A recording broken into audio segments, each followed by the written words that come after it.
Hey, welcome back to ClearSpot.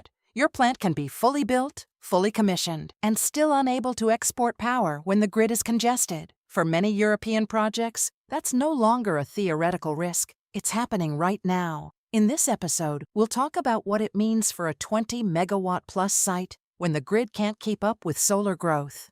Across Europe, connection queues are long, grid reinforcements are slow, and curtailment is becoming more common. Policy reports talk about gigawatts in queues and billions in congestion costs. But on your site, it's much more personal. It's idle assets, delayed commercial operation dates, and difficult conversations with owners and lenders. So let's define the key terms in plain language and then look at how they affect your daily work. A connection queue is simply the waiting line of projects wanting to connect to a specific part of the grid.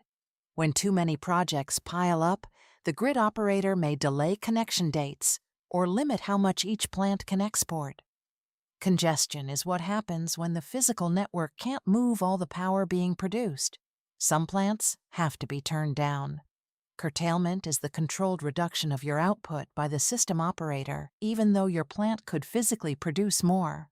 Reinforcement delays happen when planned upgrades to lines, transformers, or substations slip by months or years. Every one of these factors makes your project's revenue less predictable. At plant level, grid issues look like long stretches of a completed site waiting on final connection works. They look like a commercial operation date that drifts later because the grid company can't commission their site on schedule. They look like days where irradiance is good, the plant is healthy, but you're instructed to reduce output. For owners, that is missed revenue and potential PPA under delivery. For site teams, it's a frustration. The plant is ready, but external constraints keep it from performing. The pressure can then land on you to find additional production elsewhere or to squeeze maintenance into unrealistic windows.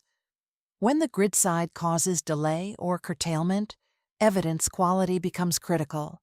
You should keep all formal correspondence from the grid operator about connection timing, outages, and restrictions. Log every dispatch instruction who called what they requested when it started and when it ended. Maintain high-resolution meter records and SCADA logs that distinguish between internal faults and external grid commands. Keep an outage and curtailment log that links events to times power levels and any operator reference numbers. When later discussions arise about compensation force majeure or PPA compliance, this detail is what protects the project. You can't rebuild the transmission network yourself, but you do have levers.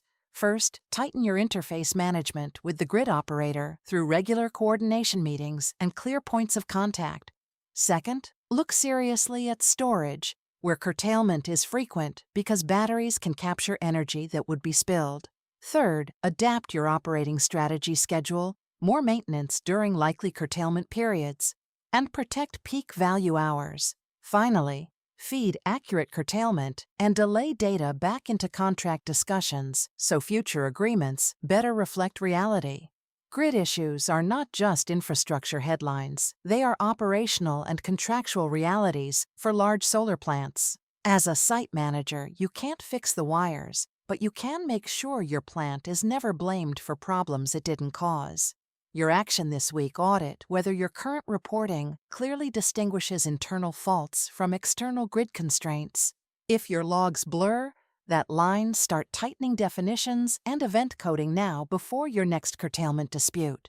Like, share and subscribe for more solar insights. ClearSpot, smart device, smarter decisions.